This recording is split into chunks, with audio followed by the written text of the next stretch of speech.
अंदर आवी तो રહેવા દો યાર પ્લીઝ ધીરે ધીરે નથી આવતો એ તો એમને તો ઈ તો ખાલી ઓલા તો રહેવા દો સાહેબ અંદર આવી તો મોટા રહેવા દો આરે બરાબર તો રહેવા દો યાર મારો પોલીસ ભાઈ થોડા કામ એવું હોય ને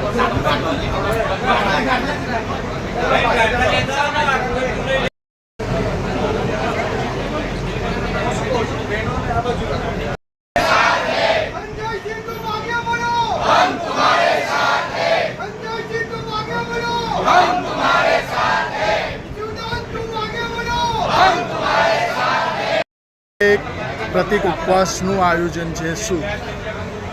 બિલકુલ માનનીય અરવિંદ કેજરીવાલજીને જે રીતે ભાજપે ખોટા કેસમાં ફસાવ્યા છે અને માનનીય અરવિંદ કેજરીવાલજીએ ન માત્ર દિલ્હી પરંતુ આખા દેશના યુવાનોની, મહિલાઓની, કર્મચારીઓની ઉમ્મીદ છે અને એટલા માટે અમે વિવિધ કાર્યક્રમો રાખ્યા હતા.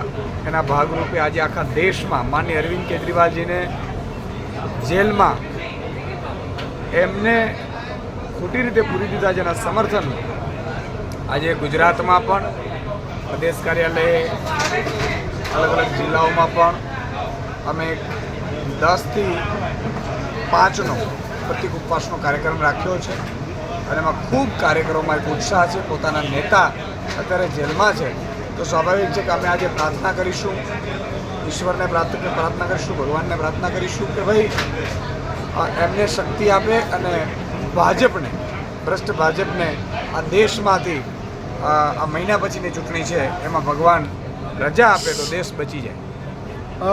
જોવા જઈએ આખા ગુજરાતની અંદર એક ભાજપમાં અંદરૂની વિખવાદ પેદા થયો છે ક્ષત્રિય માટે, શું કહેશો? જુઓ, ભાજપના નેતાઓની માનસિકતા છતી થઈ છે.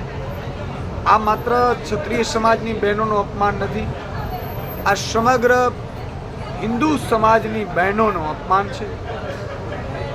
ભગવાન રામ ક્ષત્રિય રાજા હતા અને એના ભાગરૂપે હું બહુ જવાબદારીપૂર્વક કહું છું કે આ રીતની ભાજપની માનસિકતા ક્યારેય નહીં ચલાવેલી. અને ભાજપના એક નેતાની વાત નથી, સમગ્ર ભાજપની આ માનસિકતા છે જેના વિરુદ્ધ ગુજરાતમાં અત્યારે સૂર ઉઠ્યો છે અને લોકો ભાજપની સામે, ભાજપ છતી થઈ ગઈ છે લોકોની સામે.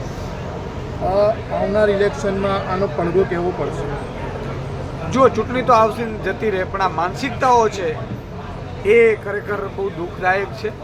માતા બહેન દીકરીઓ વિશે આવું બોલવું એ બહુ દુઃખદાયક છે અને મને એવું લાગે છે કે હવે ગુજરાતની જનતા ભાજપને અસલિયતથી વાકેફ થઈ ગઈ છે.